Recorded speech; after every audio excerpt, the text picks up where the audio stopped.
Queridos irmãos, a paz do Senhor, hoje nós iremos estudar a lição de número 5, que tem como título Cristo entre os filósofos, o Deus desconhecido se revela. O texto áureo da nossa lição encontra-se em Atos capítulo 17, versículo 30, que nos diz assim: Mas Deus, não tendo em conta o tempo da ignorância, anuncia agora a todos os homens em todo lugar que se arrependam. Bom, essa expressão ignorância aqui, nesse contexto, não significa falta de inteligência, até porque nós estamos falando de um encontro, de uma reunião entre filósofos. Então, eram pessoas altamente gabaritadas e bem desenvolvidas do ponto de vista intelectual. Então, essa ignorância não é falta de inteligência, mas é falta de conhecimento acerca da verdade de Cristo, o nosso Senhor e Salvador. E essa falta de conhecimento, o Senhor foi paciente para com eles. Ou seja, o Senhor estava suportando pacientemente essas pessoas por conta da sua falta de entendimento ou de conhecimento acerca das verdades divinas. Só que, a partir de agora, o apóstolo Paulo estava anunciando essas verdades, estava apresentando para eles o Deus desconhecido, ou seja, o Deus desconhecido se revela a partir do pronunciamento do apóstolo Paulo. E se o Deus desconhecido se revela, a partir de agora não há mais desculpa, ou seja, antes eles não conheciam. Então, irmãos, eles não conheciam, mas a partir de agora passaram a conhecer. Então, se antes não conheciam, agora eles conhecem. E, portanto, não há desculpa, ou seja, eles não podem colocar agora a culpa em cima da ignorância. A culpa da ignorância, porque agora eles conhecem. Se agora eles conhecem, eles precisam se arrepender. Então, nós vemos que a, a parte final do versículo há um chamamento para o arrependimento. E o apóstolo Paulo faz esse anunciamento do evangelho para esses homens, convocando que todos os homens, agora, ou seja, uma convocação urgente, todos os homens, em todo lugar, que se arrependam. A verdade prática nos diz assim: a obra evangelística floresce quando o coração sensível ao Espírito discerne os tempos e proclama com ousadia a graça salvadora de Cristo. Então, nós vemos que o apóstolo Paulo fez um trabalho brilhante, um trabalho de maestria com relação à propagação do evangelho entre os filósofos de Atenas. E falando sobre evangelho, nós precisamos entender o que significa evangelho. Evangelho nada mais é do que a propagação, ou seja, proclamar o evangelho é anunciar boas novas. Então nós vemos que evangelho é a boa notícia que Deus abriu um caminho para que a humanidade tivesse comunhão com ele. E nós vemos que o apóstolo Paulo leva essa boa notícia, anuncia essa boa notícia em Atenas, direcionando essa mensagem de salvação, essa mensagem da boa notícia de Jesus, as boas novas de Jesus para aquelas pessoas que ali estavam presentes. Introdução. Deus, tendo tolerado esse tempo de ignorância, agora anuncia a todos os homens em todo lugar. Então, nós vemos que Deus foi longânimo, ou seja, nós vemos uma característica de Deus aqui, que é o que? A longanimidade, ou seja, ele suportou com paciência a falta de conhecimento daquele povo acerca da verdade. Então, nós vemos que esse versículo revela o coração da mensagem de Paulo em Atenas. Um Deus que não permanece em silêncio, mas que se revela e chama toda a humanidade ao arrependimento. Então, nós vemos que a ignorância espiritual não é mais desculpa. Por que não é mais desculpa? Porque o Deus desconhecido agora se faz conhecido.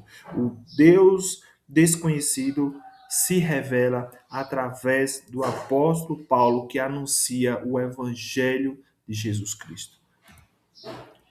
Bom, e qual é o contexto histórico de Atenas? No século I depois de Cristo, Atenas era o maior centro intelectual do mundo antigo. Então, um dos maiores centros intelectuais do mundo antigo, Atenas era um dos maiores centros intelectuais do mundo antigo. E, portanto, o berço da filosofia ocidental. A gente pode observar que filósofos como Sócrates, Platão, Aristóteles vieram de Atenas, ou seja, Atenas foi o berço de filósofos como Sócrates, Platão e Aristóteles. Nós vemos que Atenas destacava-se pelas artes, poesias e filosofia. Então, nós observamos que essa cidade abrigava escolas de pensamentos renomados e atraía sábios de todo o Império Romano. Então, ela atraía pessoas interessantes e interessadas em aprender, em conhecer. Era um lugar de debate, cultura e religiosidade plural, onde ideias de todos os tipos eram discutidas livremente. Mas nós observamos que, apesar de conter os filósofos mais conhecidos, né, de ser o berço de filósofos mais conhecidos, de ser um dos centros de intelectualidades daquela época, era uma cidade muito envolvida com a religiosidade, ou seja, por trás de sua intelectualidade havia uma religiosidade profundamente idólatra e politeísta. Nós vemos que em Atenas existia vários templos dedicados a divindades como Zeus, Ares, Apolo.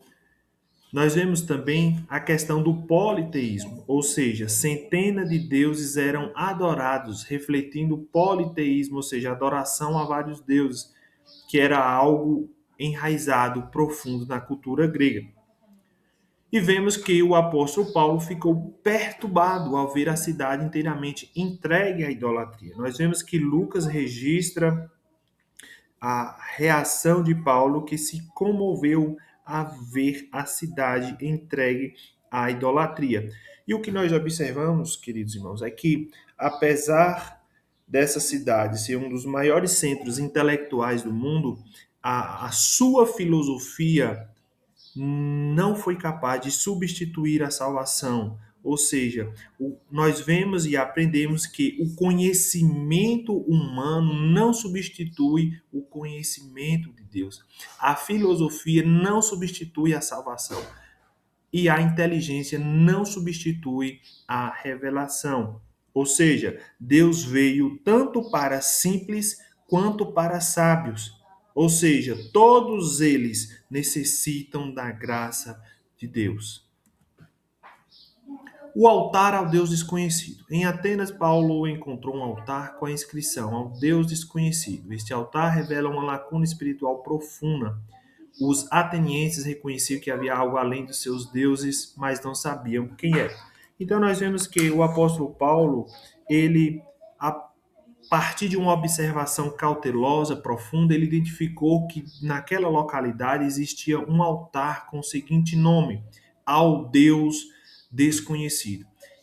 E ele usa essa frase oportuna para apresentar esse Deus desconhecido. Ou seja, quando a gente faz a leitura do capítulo 17 de Atos, nós observamos que o apóstolo Paulo fala: olha, eu encontrei na cidade de vocês um altar com esse nome.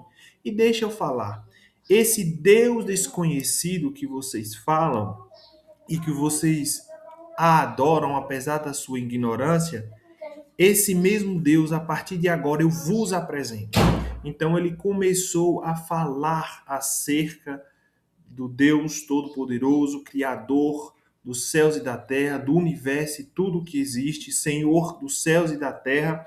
E aí ele começa, de forma estratégica, falar, espalhar as boas notícias de Jesus Cristo, nosso Senhor e Salvador. Nós vemos que esta abertura involuntária tornou-se a ponte perfeita para Paulo apresentar o Deus verdadeiro. O que eles adoravam sem conhecer, Paulo proclamou com clareza e autoridade. Deus usa até mesmo a busca incompleta do ser humano como porta de entrada para a sua salvação. Então, o que nós observamos é que, apesar dos filósofos entenderem muito sobre a existência humana e explicar muito acerca da vida do homem, ou seja, eles o debate, os debates que eram promovidos com base nas seguintes perguntas: qual o propósito da vida? O que é felicidade? Como devemos viver? Eram perguntas que eles tentavam responder.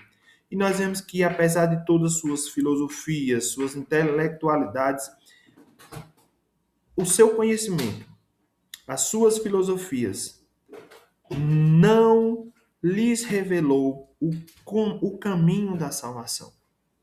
Então, nós vemos que esse momento ele foi um momento oportuno para que o apóstolo Paulo anunciasse o evangelho de Cristo.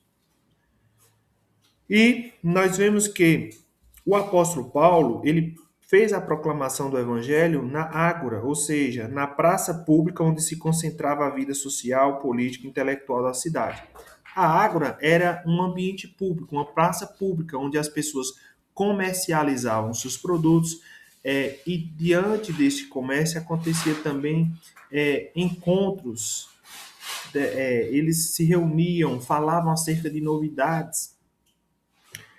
E depois disso, nós vemos que o apóstolo Paulo ele foi levado para um espaço, para um ambiente chamado Areópago. Mas antes de ir para o Areópago, nós vemos que o apóstolo Paulo ele iniciou o seu pronunciamento em sinagogas, depois foi para a praça pública e depois foi direcionado, conduzido para um Areópago, ou seja, era um tribunal de justiça da antiguidade. E vemos que Paulo pregava em todos os lugares, ou seja, ele não perdia a oportunidade para ministrar, para espalhar o evangelho de Cristo. E aqui a gente aprende com Paulo a importância de nós pregarmos o evangelho de Cristo em todos os ambientes, em todas as circunstâncias, usar de sabedoria, de estratégias, com discernimento, mas pregar o evangelho de Cristo. Então ele foi levado para o Areópago, que era um tribunal de justiça. E vemos que lá ele tem um encontro com os filósofos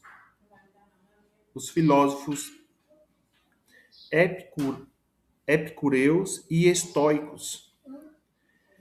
Bom, os filósofos epicureus, eles acreditavam em quê? Eles acreditavam que o bem supremo era o prazer e a ausência de dor. Então, para as pessoas deviam concentrar-se no prazer, concentrar-se em ter prazer. Prazer com o amor, prazer com a amizade, prazer com o sexo, prazer com os desejos. E para eles, o universo era formado por átomos e o acaso, sem intervenção divina. Então, no entendimento dos epicureus, que eram os seguidores de Epicuro, o filósofo Epicuro, não existia intervenção divina, não existia, ou seja, era sem providência divina, sem intervenção divina. Ou seja, o entendimento deles era que os deuses não se importavam com os homens e a morte era simplesmente o fim. Ou seja, morreu, acabou, sem julgamento, sem eternidade. E esse entendimento fazia com que eles não tivessem temor, ou seja, sem temor. Por quê? Porque eles acreditavam que a morte era o fim. Morreu, acabou. Morreu sem julgamento, sem eternidade. Paulo também disputava ou discutia, dialogava com os filósofos estoicos. E os filósofos estoicos, eles acreditavam no Logos. E o que é esse Logos? Eles acreditavam no Logos. E Logos significa o quê aqui? Significa uma razão universal que governa o cosmos, ou que governa o universo. O Logos era uma força, uma energia, um princípio abstrato. Era algo impessoal, ou seja, uma razão universal que governava o universo. Para eles, viver segundo a natureza e a razão era o caminho para a virtude e a felicidade verdadeira.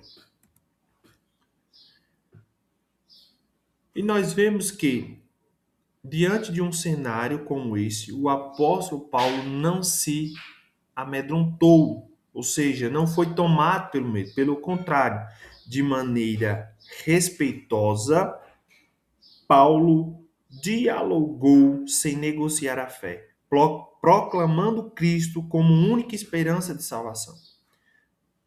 Então, quando Paulo foi conduzido para o Areópago, lá em Atos 17, nós vemos que esse Areópago era o quê? Era o centro intelectual e filosófico de Atenas, ou seja, era o tribunal de justiça deles, onde assuntos e coisas importantes eram decididos ali naquele local. Então, Paulo foi levado para esse local. E diante dos sábios, dos intelectuais, dos filósofos, ele não recusa, ele não recua nem se intimida. Com coragem e sabedoria, apresenta o Deus vivo, usando a própria cultura ateniense como ponto de partida. O apóstolo dialoga com respeito, mas sem negociar a verdade do evangelho. Então, irmão, nós vemos aqui a importância de nós não recuarmos e nem nos intimidarmos diante de sábios, diante de filósofos. Nós precisamos defender a nossa fé. E nós vemos que o apóstolo Pedro, ele fala da importância de estarmos preparados para apresentar a razão da nossa fé. Lá em 1 Pedro, capítulo 3, versículo 17, nos diz assim: estejamos sempre preparados para responder a qualquer pessoa que pedir a razão da esperança.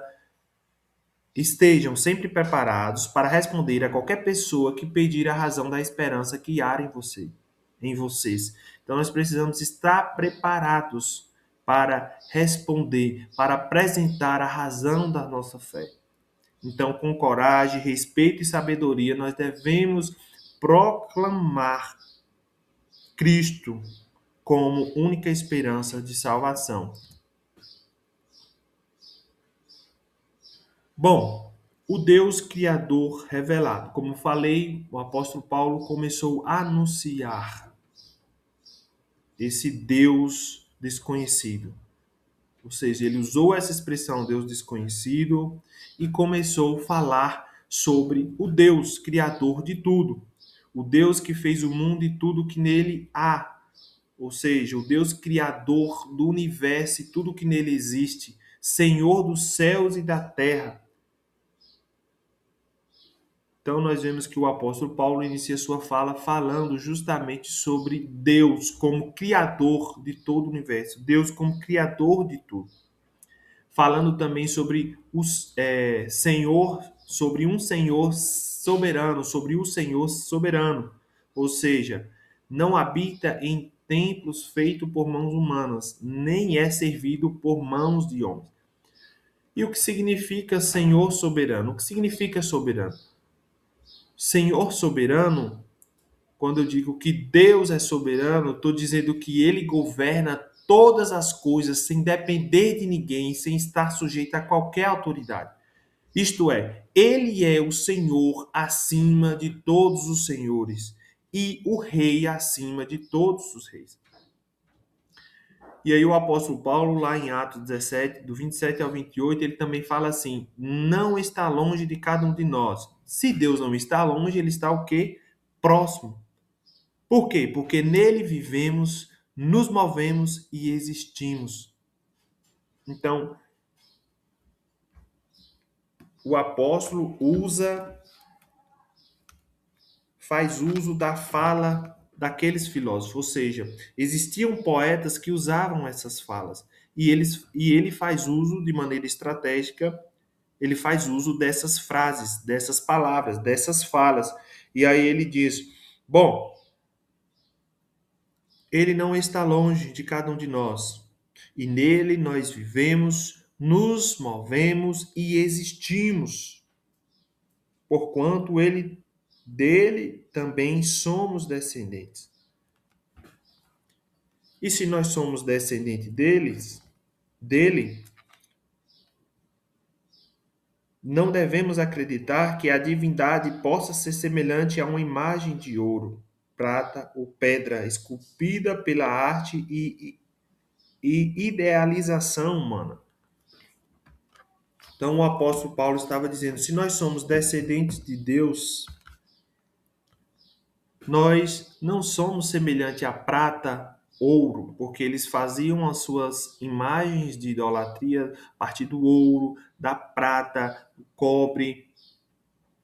E aí ele faz justamente essa colocação, essa frase oportuna de dizer: se nós somos descendentes dele, se nós o, se nós o consideramos porquanto que dele somos descendentes, não devemos acreditar que a divindade possa ser semelhante a uma imagem de ouro, até porque nós não somos de ouro. Em outra palavra, o que ele estava querendo dizer: nós somos de ouro? Nós somos de prata ou de pedra? Não, nós não somos.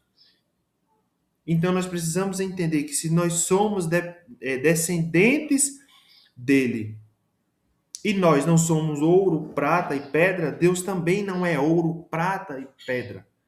Então, de forma sábia, de forma precisa, cirúrgica, o apóstolo Paulo faz ali com que eles entendam melhor acerca da idolatria e faz uma refutação, prega contra a idolatria.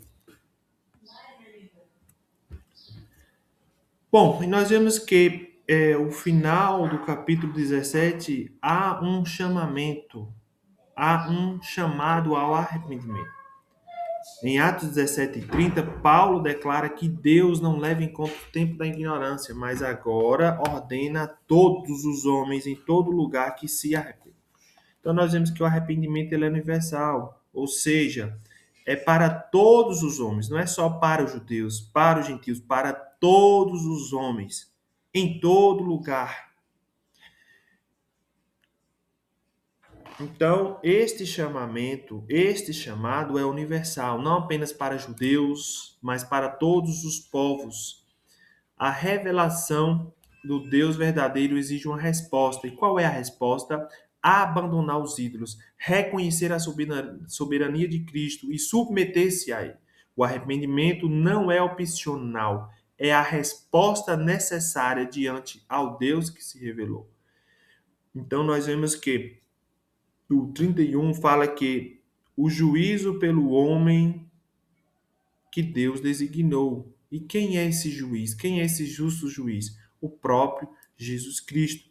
E a ressurreição como garantia divina. Por que a ressurreição é garantia divina? Porque prova que Jesus é filho de Deus, confirma sua autoridade e assegura que ele voltará para julgar o mundo com perfeita justiça.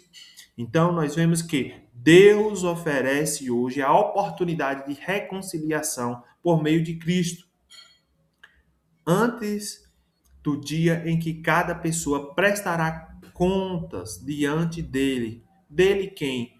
Jesus Cristo, o justo juiz. Bom, então, quais são as aplicações que nós podemos extrair a partir dessa lição?